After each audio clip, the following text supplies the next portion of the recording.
तो देवर्षि नारद जी जाते हैं तो भगवान उनकी पूजा करते हैं और कंस का मर्दन करते हैं। इसे लीला कहते हैं भगवान की। गीता में भगवान ने मन को कहा इंद्रियाणाम मनश्चास्मि, इंद्रियों में मैं मन हूँ। और यही मन जब गलत मार्ग में चला जाता है तो बोले बड़ा दुष्ट है ये, इसका मन बड़ा दुष्ट है, देखो कैसे कैसे आचरण कराता है। तो सही पूछो तो जो सत्ता है वो अच्छे में भी है और बुरे में भी है।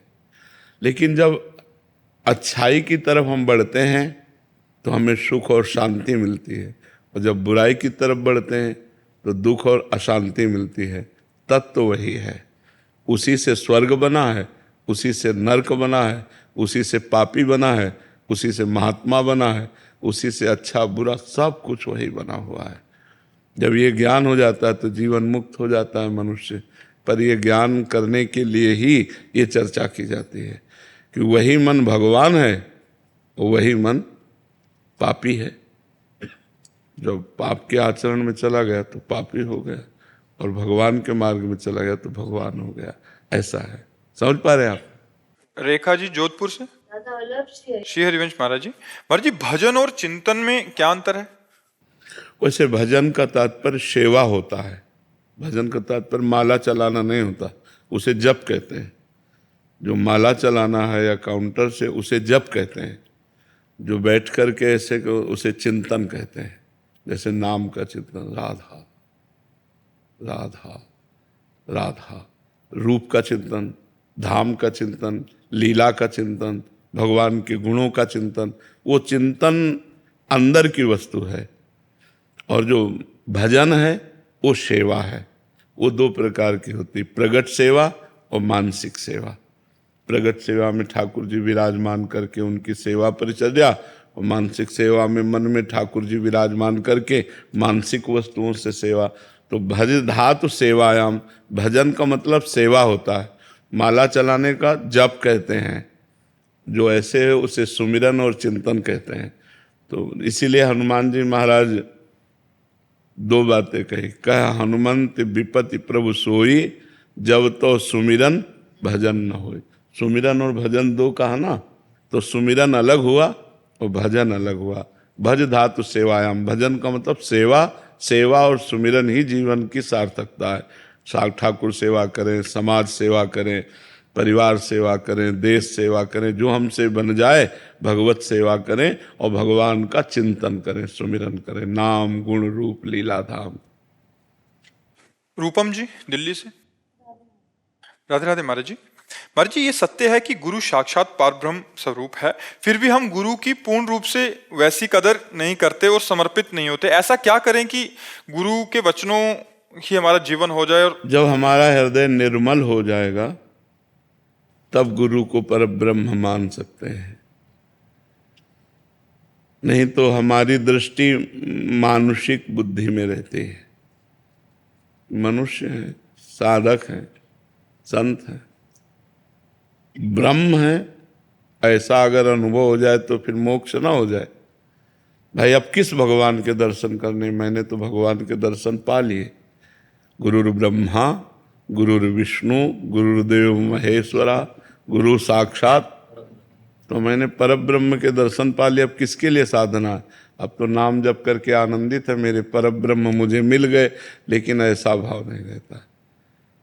गुरु को एक गाइड मान करके उनके द्वारा दिए हुए साधन से फिर परब्रह्म की प्राप्ति रहता है ना। पहले सबके दिमाग में रहता है गुरु एक रास्ता बताने वाला है, और जो रास्ता चल करके प्राप्त किया जाता है वो परब्रह्म होता है।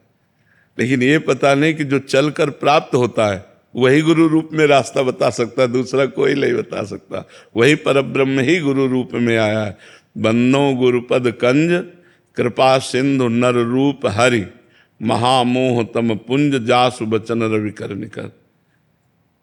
जिनके वचन सूर्य की तरह प्रकाश फैलाकर हम माया का नाश करके ब्रह्म का साक्षात्कार कराते हैं, वो गुरुदेव भगवान हैं। साक्षात हरि ही गुरुदेव रूप में आके। पर ये भावना बहुत ऊंची है।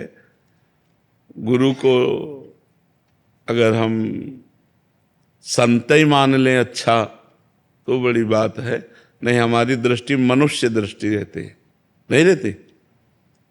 ईमानदारी से पूछो तो मनुष्य दृष्टि रहती है। जैसे सब मनुष्यों में तो थोड़ा श्रेष्ठ पर मनुष्य बुद्धि रहती है। गुरु में मनुष्य बुद्धि हट जाए और भगवत बुद्धि हो जाए तब जाने कि अब हमारी साधना ठीक हो रही है। तो इसके लिए खूब नाम जप करे, शास्त्रों का स्वाध्याय करे, पवित्र आचरण करे। तो जब हृदय पवित्र होगा तो गुरु साक्षात परब्रह्म ये अनुभव आएगा। नहीं तो ऐसे मनुष्य ही दिखाई देंगे, परब्रह्म का अनुभव होना मुश्किल है जी। तनिष्क जी मध्य राधे गुरु जी। श्री हरिवंश महाराज जी। गुरु जी मेरा प्रश्न है कि क्या संसार में जहां भी हमें सुख या दुख दिखाई देता है, क्या ये केवल हमारे मन की उपस्थित संस्कारों के कारण ही दिखाई दे रहा है? क्या वास्तव में संसार में या कोई अस्तित्व नहीं है, संसार का अस्तित्व ही नहीं है? हाँ, नहीं, संसार का अस्तित्व ही नहीं है। जैसे स्वप्न का कोई अस्तित्व होता है क्या? पर ये कब पता चला? जगने पर। सोने वाले पुरुष को थोड़ी समझ में आएगा कि मैं स्वप्न देख रहा हूं। उसको तो यथावत सत्य लगेगा। जो जगा हुआ पुरुष है उसे लगेगा स्वप्न झूठा है। तो देखो भगवान शंकर कह रहे हैं, उमा कहूँ मैं अनुभव अपना, सत हरि भजन जगत सब सपना कहा के लेगा। तो अभी हम स्वप्न देख रहे हैं। जब जगे हुए पुरुष होंगे तो सर्वम खलमिदम ब्रह्म, सब जगह परमात्मा का दर्शन होगा। अभी हमें स्त्री पुरुष जड़ चैतन्य पापी पुण्यात्मा का दर्शन होता है, तो अभी हम स्वप्न देख रहे हैं। हमें ज्ञान में जगना होगा। अभी हम सो रहे हैं, अपने को स्त्री पुरुष मान रहे हैं, जबकि हम परमात्मा स्वरूप हैं, परमात्मा के अंश स्वरूप हैं। तो हमें भजन करना चाहिए, अच्छे आचरण करने चाहिए, नशा गंदा आहार इसका त्याग करना चाहिए, तो हम जग जाएंगे। अभी हम अज्ञान की नींद में सो रहे हैं और ये संसार रूपी स्वप्न देख रहे हैं। थोड़ा जगे तब हमें समझ में आएगा। और गुरु जी जब इंद्रिया किसी भोग को देखती है तो स्टार्टिंग में तो मतलब अच्छा करता है, और जैसे भजन के माध्यम से ऐसा ज्ञान हुआ तो सिहा जब मतलब वो मतलब एक तरीके से अंदर मतलब वो मसल नहीं देता, अंदर इतनी मतलब व्यथा वैदा करता है और फिर मतलब इच्छा ही खत्म हो जाती है। फिर ऐसा फिर उसके बाद हाई क्वालिटी का उससे अच्छा कोई आएगा वो, तो फिर उसमें फिर यही प्रक्रिया दोहराए फिर ऐसे जब भजन बढ़ाते चले जाओगे तो सब भोगों से वैराग्य हो जाएगा। खूब भजन बढ़ाओ, भजन से ही होगा। ये न प्रवचन सुनने से होगा न प्रवचन करने से होगा। डट के भजन करे सो ही वैराग्य होगा। खूब भजन करे तो भोगों से रति हट जाएगी। महाराज जी मानसिक में भी वही स्थिति रहती है। उपांशु तक तो ठीक चलता है, मानसिक में भी एक दो टाइम के बाद इसीलिए जब तक मन पवित्र न हो तब तक उपांशु में ही जप करना चाहिए। जी नाम जी है जपि जागे जोगी। नाम जी माने जिभ्या से, तो उपांशु जिभ्या। उपांशु ठीक चल, पर उसमें आपने जो नाम का बताया ना कि वो नाम देखो आप, उससे बहुत सारा प्रॉब्लम ऐसे ही सॉल्व हो गया। वो अभी तक बहुत प्रॉब्लम हो रहा था, पर जैसे ही आपका सुना वो वाला, उससे महाराज जी बहुत मतलब। और जब ये मानसिक में पहुंच जाएगा तो सिद्ध पुरुष हो गए। फिर क्या, जब मन में निरंतर भगवान का सुमिरन चल रहा तो आनंद की फिर लहर जो आएगी उसी में डूब जाएगा साधक। हाँ, बस चुपचाप चलते रहो। बस चलने में फिसलना बहुत है इसमें, इस मार्ग में चलने में फिसलना बहुत है। जैसे आप अच्छे से चल रहे हो तो विश्वास ना करो कि अच्छे से चल रहे हो। काई का मार्ग है, जब तक मंजिल पार ना हो जाए। जैसे नहीं कहते कि अब 10 हाथ रह गए तो 10 हाथ में भी मुंह भरा गिर सकते हो। बहुत चढ़ाई चढ़ाए 10 हाथ रह गए, फिसल के फिर गिर सकते हो। बस कदम मजबूत जमाता चला जाए। पर स्त्री संबंध त्याग, पर धन का किसी तरह से भी अपहरण नहीं, कोई भी पराये हक का भोजन नहीं, नाम जप, दूसरों का हित, गंदा व्यवहार नहीं। तो कदम मजबूत बढ़ाते चले जाओ तो भगवान के नजदीक। नहीं भैया, ऐसी फिसलन है कि पता ही नहीं चलता, फिसल जाता है। ये ऐसी फिसलन है कि इसमें फिसलते समय पता नहीं चलता, बड़ा अच्छा लगता है। फिसलते समय अच्छा लगता है, और जब फिसल चुका तो यार गिर गए, यार कैसे हो गया, अब कैसे हो गया, अब तो फिसल चुके इसलिए नाम जप और सावधान। मोहन राज अवस्थी जी नेपाल से। राधे राधे महाराज जी। महाराज जी, क्या मन में विकार आने पर और गलत आचरण होने पर भजन और पुण्य दोनों नष्ट हो जाते हैं? भजन नष्ट तो नहीं होता, रोक दिया जाता है। भजन कभी नष्ट नहीं होता। जैसे हमने 100 बार राधा राधा कहा और हमसे कोई पाप बन गया तो अब हमारे हृदय में भजन नहीं होगा, लेकिन वो 100 बार राधा नाम भागवतिक बैंक में जमा हो गया, उसका तुम्हें फल अलग मिलेगा, और जो पाप किया उसका फल अलग मिलेगा।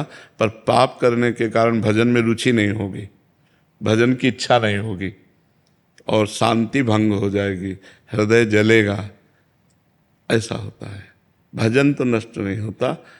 भजन एक अलग डिपार्टमेंट है और पाप एक अलग डिपार्टमेंट है। पाप का दंड अलग भोगना पड़ता है, भजन का आनंद अलग प्राप्त होता है। भजन कभी नष्ट नहीं होता, क्योंकि भगवान अविनाशी तो भगवान का नाम अविनाशी। तो हमने जो राम कृष्ण हरि जपा, जो राधा राधा जपा, वो कभी नष्ट नहीं होता, वो मंगल करके ही रहता है। समझ रहे हैं ना? डॉक्टर नेहा कुमावत जी। राधे राधे गुरु जी। राधे राधे महाराज जी। महाराज जी, रोजमर्रा के जीवन में हमेशा सत्संग नहीं हो पाता, सही निर्णय नहीं ले पाते, जीवन में धर्म अधर्म सही गलत का विवेक कैसे लाएं? कौन सा रास्ता आत्मिक खुशी के लिए है? भजन कर रहे हो और सत्संग सुनो, सुनना पड़ेगा। 20 मिनट 30 मिनट रोज दवा की तरह सत्संग सुनो, और नाम जप का नियम लो कि मैं 50,000 नाम जप, 10,000 नाम, 20,000 नाम काउंटर रखो, उससे नाम जप करो, नियम लो। तो जब बुद्धि पवित्र होगी तो किसी से पूछना नहीं पड़ेगा कि आप धर्म कर रहे हो कि अधर्म कर रहे हो। वो तुरंत आपकी बुद्धि बता देगी कि आप धर्म कर रहे हो कि अधर्म कर रहे हो। पवित्र बुद्धि। अपवित्र बुद्धि तो अधर्म को भी धर्म बनाने की चेष्टा करती है। अपवित्र बुद्धि तो एक धर्म का मतलब यही चलेगा, ऐसा भी चलेगा। लेकिन जब पवित्र बुद्धि होती तो ठीक निर्णय करती, गलत है नहीं करना, सही है उत्साह आ जाएगा करो, ऐसा। तो पवित्र बुद्धि करने के लिए 2 बात है, साधन को हरि भजन है, कै सत्संग सहाय। साधना मुख्य बात तो हरि भजन है और उसकी सहायता सत्संग है। तो 30 मिनट 40 मिनट सत्संग सुने, और अगर एकदम आपका मन सत्संग में नहीं लगता तो एक क्लिप देख ले 5 मिनट की 10 मिनट की, तो कुछ शब्द तो सत्संग के जाएंगे तो अपना प्रभाव दिखाई देंगे। तो सत्संग और नाम जप, भगवान नाम जप, इससे मंगल हो जाएगा, बुद्धि पवित्र रहेगी। हमें क्या करना चाहिए क्या नहीं करना चाहिए ये हमारी बुद्धि ठीक निर्णय कर पाएगी। अंकित जैन जी। श्री हरि। महाराज जी, आपकी कृपा से आध्यात्मिक रुचि जागृत हुई है। नित्य एकांतिक सुनता हूँ, नाम जप करता हूँ, ठाकुर जी की सेवा भी करता हूँ, परंतु कभी कभी प्रमाद कर लेता हूँ। किस बात में प्रमाद? आलस आ जाता है कभी कभी। सो गए फिर शुरू कर दिया, 24 घंटे थोड़ी सो सकते भाई। आज हमारा 8 बजे से 9 बजे का नियम है जप करने का, हमारा मन नहीं लगा, हम सो गए। लेकिन 10 बजे से 11 बजे तक जब हमारा नींद खुली, जब हमारा मन आया, फिर हम अपने नियम को पूरा करना है। समय बदल सकता है, सुबह की जगह हम शाम कर सकते हैं, दिन की जगह रात में कर सकते हैं, पर अपना नियम पूरा करें, ऐसा बांधना चाहिए नियम। अगर आज नियम बिल्कुल नहीं हुआ तो कल डबल करेंगे। आज की जगह कल हो सकता है पर डबल करेंगे, ऐसे रखना चाहिए तो ठीक हो जाएगा, प्रमाद फिर ठीक हो जाएगा जी। राजगोपाल जी। राधे राधे। राधे राधे महाराज जी। महाराज जी, मैं तमिल और देवनागरी में लिखता हूँ, दोनों भाषाओं में मन से लिखा जा सकता है? मतलब किसी दूसरी भाषा में अगर जैसे आप कहते हैं चिंतन करो राधा, तो राधा एक तो हम हिंदी में लिख रहे हैं, तो अपनी भाषा में राधा लिखेंगे तो चलेगा? हाँ चलेगा। भगवान की सब भाषाएं हैं, भगवान के सब लोग हैं, तो सब भाषा भी तो होगा। भगवान से अंग्रेजी में बात करोगे तो नहीं समझ पाएंगे क्या? तमिल से करोगे तो समझ जाए, क्योंकि सारी भाषाएं उन्हीं से प्रकट है ना। वो तो जगत गुरु हैं, वेद भाषा उन्हीं से प्रकट है, सब भाषा उन्हीं से प्रकट है, सब उन्हीं से। तो जो जिस भाषा वाला है हम तुम नहीं समझ सकते, लेकिन भगवान समझ सकते हैं। भगवान तो उसकी भी समझते हैं जो कोई भाषा नहीं बोल सकता। जो कोई भाषा नहीं बोल सकता, भगवान उसकी भी भाषा समझते हैं। सर्वज्ञ है भगवान का एक नाम, सर्वज्ञ है। सर्वज्ञ माने सब ज्ञान, उन्हीं से सब ज्ञान प्रकट होता है। तो लिखिए, आप तमिल भाषा में लिखिए, भगवान उसको देख रहे हैं। ऋचा पांडे जी, गाजियाबाद से। राधे राधे महाराज जी। महाराज जी, अच्छी नियत और भावनाओं से बनाए गए रिश्तों में मुझे असफलता क्यों प्राप्त होती है? आज के जमाने में रिश्ते को निभाने का मूल मंत्र क्या है महाराज जी? वैसे हर रिश्ते को निभाने का मूल मंत्र प्रेम है। वो बाजार में मिलता नहीं है और वो संसार में मिलता नहीं। शुद्ध प्रेम संसार में। प्रेम की बात तो कोई बिरला ही प्यार कर सकता है। प्यार का मतलब होता है कि हम आपको सुखी रखें। आपसे सुख चाहना स्वार्थ है और आपको सुखी रखना प्रेम है। लेकिन ऐसा कितने लोग चाहते हैं? हम किसी से प्यार करते हैं तो अपने सुख के लिए करते हैं, उसके सुख के लिए नहीं करते। उसके सुख के लिए जो प्यार करे उसे प्रेम कहते हैं। प्रेम से ही संबंध पुष्ट होते हैं। भाई भाई का प्रेम, पिता पुत्र का प्रेम, पति पत्नी का प्रेम, दोस्त का प्रेम। तो प्रेम हो तो संबंध दृढ़ हो। अब प्रेम नहीं है तो फिर संबंधों की हानि हो जाती है। जैसे थोड़ी सी संपत्ति के बंटवारे में भाई भाई के प्रेम संबंध बिखरे नजर आते हैं। वो अपने भाई से लड़ जाता है, हत्या कर देता है। पति पत्नी के संबंध में प्रेम की कमी पाई गई तो पति की हत्या कर दी, वो पत्नी की हत्या कर दी। आप संसार में देखिए, संबंध में जहां प्रेम नहीं है वहीं खतरा है। संबंध दृढ़ वहीं है जहां प्रेम है, और प्रेम होता है पवित्र हृदय में। पापी हृदय में प्रेम प्रकट नहीं होता। और आजकल लोग प्रायः प्रेम को पाना नहीं चाहते, स्वार्थ की पूर्ति करना चाहते हैं। प्रेम के लिए त्याग है, स्वार्थ के लिए ग्रहण है। स्वार्थ के लिए हमें आपसे लेना है, और प्रेम में सिर्फ देना ही देना होता है। वचन से, मन से, तन से हम ऐसी चेष्टा करें कि हम जिससे प्यार करते हैं वो सुखी रहे, वो प्रसन्न रहे। ऐसे कितने लोग चाहते हैं, कितने लोग हैं। तो ये बात, प्रेम ही संबंध को दृढ़ करता है। हजारों कोस दूर हो लेकिन प्रेम है तो नजदीकी का अनुभव होता है। और बिल्कुल समीप बैठा हो और प्रेम नहीं है तो नजदीकी का अनुभव नहीं होता। क्यों? प्रेम दूर देश में बैठे हुए से भी एक हृदय में हिलोर उठती है, एक आनंद आता है। और प्रेम न हो, नजदीक बैठा हो तो भी कोई मतलब नहीं होता। तो संबंध की दृढ़ता प्रेम से है, और वो होती है भगवान के आश्रय से। जब हमारा हृदय पवित्र होगा तो हम समाज को भी प्रेम करेंगे, संबंधों को भी हम प्रेम निर्वाह के द्वारा ही पुष्ट करेंगे। अब प्रेम शब्द तो बड़ा मुश्किल है। प्रेम शब्द जो है ये बड़ा अलौकिक है, इसको प्राप्त करना बड़ा कठिन। स्वार्थ, मोह, राग, काम ये हो सकता है, प्रेम तो बहुत कठिन बात है। तरुण बंसल जी, दिल्ली से। राधे राधे। राधे राधे महाराज जी। महाराज जी, आपके चरणों में कोटि कोटि प्रणाम। महाराज जी, मेरा मन अब न जाने किस खोज में लगा रहता है। मन अब सांसारिक चीजों में नहीं लगता, मन कुछ और पाना चाहता है, लेकिन समझ नहीं आता वो क्या है। सबका मन तीन बातें अंदर से मांग होती है। सुख जिसमें दुख की मिलावट न हो, शांति किंचन मात्र अशांति न हो, और मृत्यु इसका दुख न हो। अविनाशी, अखंड सुख, अखंड शांति, ये मांग होती कि नहीं? क्यों? हम जो भी कष्ट करते हैं सुख के लिए करते हैं, शांति के लिए, आनंद के लिए करते हैं। और बच जाएं, मरे ना, तीन बातें रहती हैं अंदर की नहीं रहती।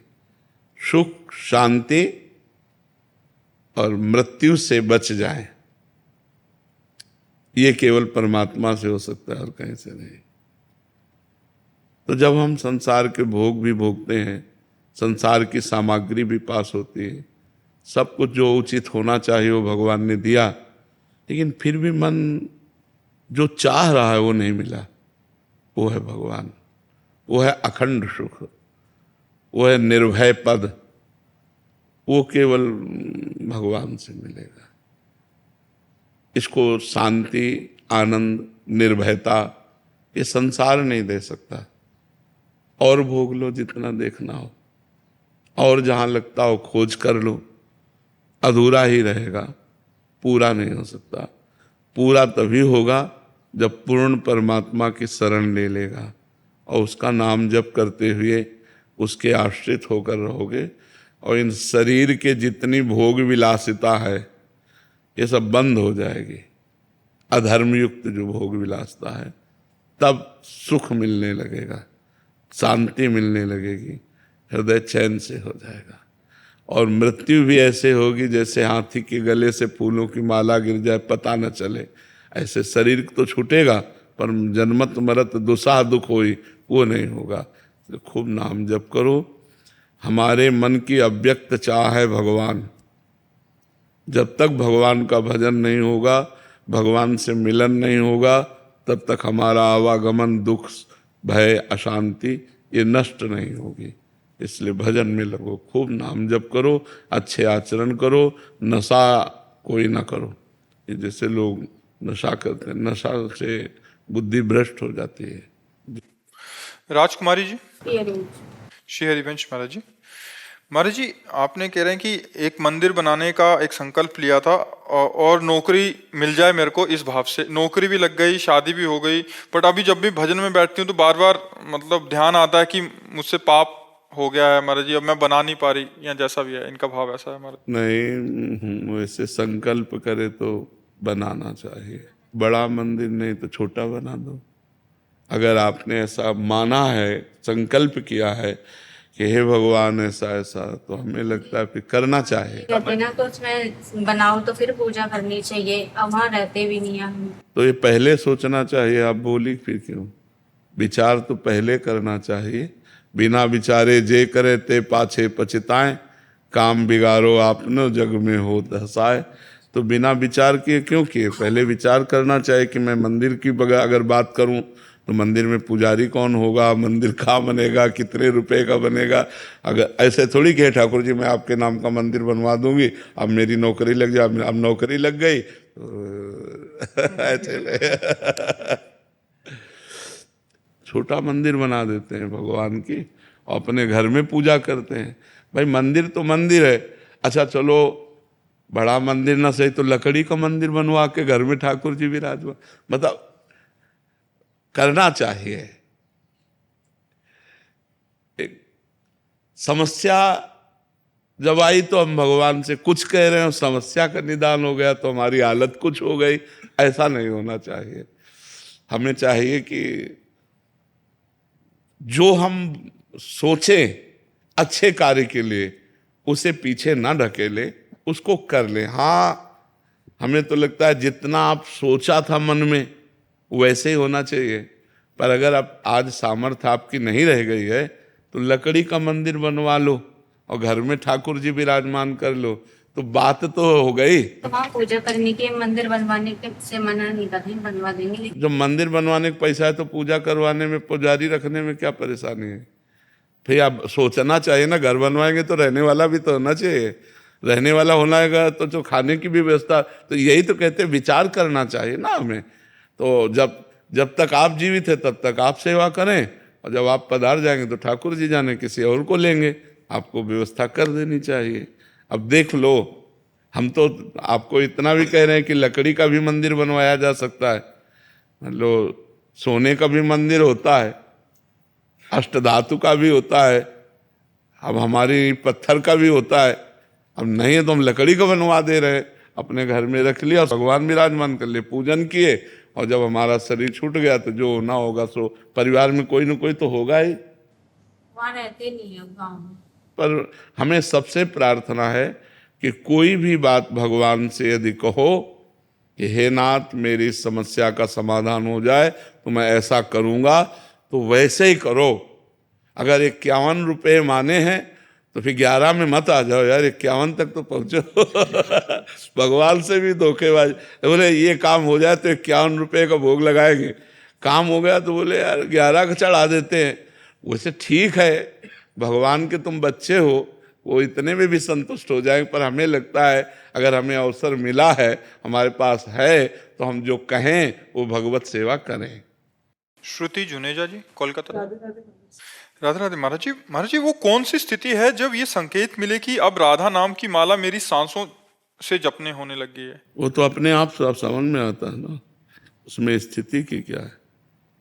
उठते बैठते चलते फिरते खाते पीते सोते जागते हर समय नाम श्वास दो बिलग चलत हैं, इनको भेद न मोको भावे, श्वास ही नाम नाम ही श्वासा, नाम श्वास को भेद मिटावे, रोम रोम जब रग रग बोले, तब कछु स्वाद नाम को पावे। पहले जबान से नाम जप करें इतना कि मन से जप होने लगे, फिर हर श्वास श्वास में मन से हमारा जप हो रहा है। श्वासों की माला ऐसे चल रही, नाम जप साथ चल रहा है। जैसे दिल की धड़कन हो रही, नाम जप ऐसे चले, जैसे श्वासें चल रही, नाम जप ऐसे चले, तब स्वाद नाम का आवे, तब आनंद आवे। ये अंतर्मुखता में उठते बैठते चलते फिरते हर समय अंतर्मुख, तब भगवान का भजन होता है। महाराज जी, जैसे ही राजा जनक जी को 5 मिनट में परमात्मा की प्राप्ति हो गई थी, मैं ऐसा क्या करूं कि मुझे भी श्री जी के दर्शन 5 मिनट में हो जाएं? आप राजा जनक नहीं हैं और हम गुरु अष्टावक्र नहीं है। नहीं, राजा जनक जैसा शिष्य और अष्टावक्र जैसे गुरु, तो उन्होंने कहा घोड़े की रकाब पे पैर रखते हुए जितनी देर में बैठा जाता है इतने में ब्रह्म बोध करा देंगे। अब राजा जनक जैसे ज्ञानी, तो न तुम जनक हो ना अष्टावक्र। इसलिए बात यही समाप्त होती है, नाम जप करो, जब कृपा लाडली की तो दर्शन दे दे। लाडली कोई किसी के अधीन थोड़ी है, ब्रह्म भी जिनके अधीन है, जाके अधीन सदा इस सांवरो, या ब्रज को सिरताज, हमारे माई श्यामा जू को राज। तो इसलिए हम नाम जप करें, उनसे विनय करें, वो कृपा करें तो हो सकता है बस साथ जी। आयुषी शर्मा जी, बनारस। श्री हरिवंश महाराज जी, पहले मुझे मेकअप वगैरह का बहुत शौक था महाराज जी, और ऐसा लगता था खूब पैसा कमाऊं, बड़ा पद हो, सुंदर सुंदर भोग हो। महाराज जी, जब से सत्संग सुना है और यहाँ आना शुरू किया है केली कुंज में, तो महाराज जी तब से मतलब ये कम हो गया है, और मतलब ऐसा हो गया कि अभी केवल और केवल भजन करना है, वृंदावन वास हो जाए, प्रभु की प्राप्ति हो जाए। महाराज जी, अब बहुत बड़ी कृपा हुई है जो ऐसी बात आई है, बहुत बड़ी कृपा हुई। बस इस बात को परिपक्व कर लो, अपने हृदय में बैठ जाए। वृंदावन वास होए चाहे ना होए, लेकिन नाम ना छूटे। जहाँ नाम है वहीं प्रभु हैं। अब हम वृंदावन वास करें, प्रभु का भजन ना हो तो बात ठीक नहीं। हमको प्रधानता रखनी है, पहली बात प्रभु के भजन की, कि हम जहाँ भी रहेंगे प्रभु का सुमिरन करेंगे। अब दूसरी बात, अर्जी लगाते रहिए कि वृंदावन वास हो जाए, अगर श्री जी वृंदावन वास दे दें और फिर भजन हो तो और बढ़िया बात है। पर जहाँ भी रहे भजन परायण रहे। मनुष्य जीवन का उद्देश्य यही है कि हम अपने कर्तव्य कर्म का पालन करते हुए, ध्यान से सुनो, अपने कर्तव्य कर्म का पालन करते हुए भजन करके भगवान को प्राप्त कर लें। कहीं भागने की जरूरत नहीं है, कहीं कुछ बदलने की जरूरत नहीं है। जो हो, जहाँ हो, जैसे हो, भगवान के हो, आप बस नाम जप शुरू कर दो, भगवान का सुमिरन करो, अच्छे कर्म करो, पवित्र भोजन करो, भगवान की कृपा हो जाएगी। अच्छे कर्म नहीं हुए, अगर हमसे गलत कर्म होते रहे तो बहुत समय फिर लगेगा। मार्जन बार बार नहाओ और धूल में लौट जाओ, तो ये है कि अच्छे कर्म किए और फिर बुरे कर्म किए, फिर भजन किए, फिर बुरे कर्म किए, तो बहुत जन्म लग सकते हैं। अगर हमसे पाप कर्म ना हो और हम भजन करें तो हमारा मंगल। आपसे सही कहते हैं, ये वेश परिवर्तन या देश परिवर्तन, इससे कुछ नहीं होता। जब तक उद्देश्य परिवर्तन नहीं होता तब तक बात नहीं बनती। अगर हमारा उद्देश्य अंदर का बदल जाए, जैसे बच्चा बोला पहले उद्देश्य था शरीर श्रृंगार संसार सुख, अब हमारे अंदर लगता है कि मनुष्य जन्म की सार्थकता भगवत प्राप्ति, तो उद्देश्य बदल गया। अब आप नौकरी करो, पे व्यापार करो, कुछ भी करो, आपका उद्देश्य भगवत प्राप्ति है तो बढ़िया। अब जैसे उद्देश्य हो गया धन, मान, प्रतिष्ठा, तो अब आप चाहे बाबा जी बन जाओ, चाहे आप गृहस्थ रहो, वही चलेगा, क्योंकि उद्देश्य आपका धन बन गया ना, उद्देश्य आपका संसार बन गया। बस इसलिए हमें ये समझना है कि हमारा उद्देश्य ठीक हो जाए। भेष परिवर्तन, स्थान परिवर्तन खास बात नहीं है, खास बात है उद्देश्य परिवर्तन। और उद्देश्य जो बनावे उसकी सुरक्षा के लिए फिर वैसे ही आचरण करे, वैसे व्यवहार करे। ऐसे में शास्त्र स्वाध्याय करना, नाम जप करना, संयम से रहना, कोई पाप ना हो और खूब भजन करना, तो भगवान की प्राप्ति हो जाएगी। उद्देश्य परिवर्तन महान वस्तु है, स्थान परिवर्तन, भेष परिवर्तन इसका कोई खास विषय नहीं है। पायल जी, राधे राधे महाराज जी। महाराज जी, हमने आपसे नाम जप की महिमा सुनी और 1 महीने पूर्व से रोज 30-40 हजार नाम जप करना शुरू किया। महाराज जी, हम चाहते हैं कि हमारी प्रहलाद जी जैसी संतान हो, जिसे कम आयु में ही भगवत प्राप्ति हो जाए और उनकी वाणी आपकी तरह हो जो सबको भक्ति मार्ग की ओर ले जाए। क्या इतने नाम जप से ऐसी संतान की प्राप्ति हो सकती है? इसमें प्रधानता भगवान की कृपा की है। प्रहलाद जी गर्भ में जब थे और हिरण्यकश्यप तपस्या कर रहा था, तो देवराज इंद्र, कयाधुन की माता का नाम है प्रहलाद जी की, तो महल में आक्रमण किया। तो कयाधु जी को बंदी बना के ले जा रहे थे, तो देवर्षि नारद जी मिल गए। उन्होंने कहा, कहाँ लिए जा रहे हो? बोले, इसके गर्भ में दैत्य हिरण्यकश्यप का वीर्य है, ये जब बालक रूप में जन्मेगा तो उसका वध करूंगा। तो उनका नहीं, छोड़ो इसे। छुड़ाया और अपने आश्रम ले गए। रोज भगवत कथा सुनाते, रोज महाभागवत धर्म का वर्णन करते, नाम कीर्तन भजन। तो 9 महीने में गर्भस्थ शिशु प्रहलाद महाभागवत बन चुके थे।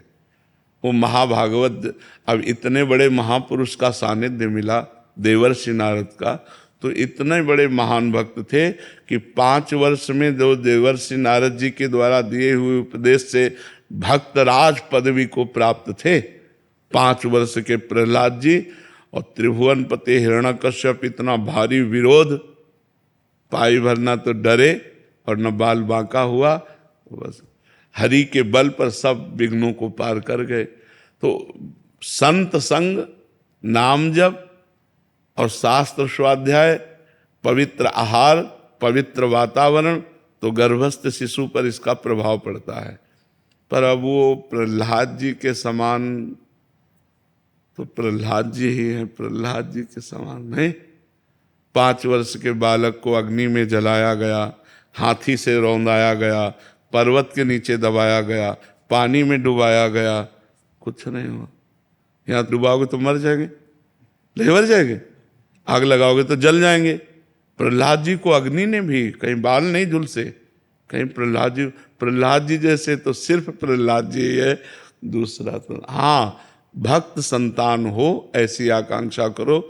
लेकिन प्रहलाद जी जैसी तो प्रहलाद जी है, जैसे भगवान ऐसे भगवान के भक्त प्रहलाद जी जैसे तो प्रहलाद जी, जिनके लिए भगवान ने ऐसा रूप धारण किया जो न कभी पहले सुना गया। नरसिंह रूप भगवान ने धारण किया। इसलिए हम ये चाहें कि भगवान का भक्त, देश भक्त पुत्र पैदा हो, आकांक्षा करें। पर हम पहले से बता देते, प्रहलाद जी जैसे सिर्फ प्रहलाद जी, क्योंकि वैसी 5 वर्ष का बालक और इतनी महान निष्ठा, त्रिभुवनपति हिरण्यकश्यप से विरोध कर लिया। दैत्यराज कहकर बात करते थे, पिताश्री कह के नहीं बात की। जब से भगवान का विरोध किया, कुछ नहीं। कितनी बड़ी हिम्मत, मतलब 5 वर्ष के बालक में कितना सामर्थ्य होती है। तो इसीलिए प्रहलाद जी जैसे तो सिर्फ प्रहलाद जी। हम भगवान से चाहें कि हमारे कोई ऐसी संतान हो जो भक्ति करने वाली हो, तो भगवान का भजन करने वाली है। महाराज जी, ऐसे महापुरुष होते हैं, मीरा भाई जी हो गए, नामदेव जी हो गया, महाराज जी इनके पूर्व का पूरा भजन होता है या मतलब इनका जन्म कैसे? नहीं, पूर्व का भजन होता है। कई जन्म तक जब उनकी साधना भजन होती है, तो अब इस जन्म में सिद्ध महापुरुष के रूप में प्रकट हुए।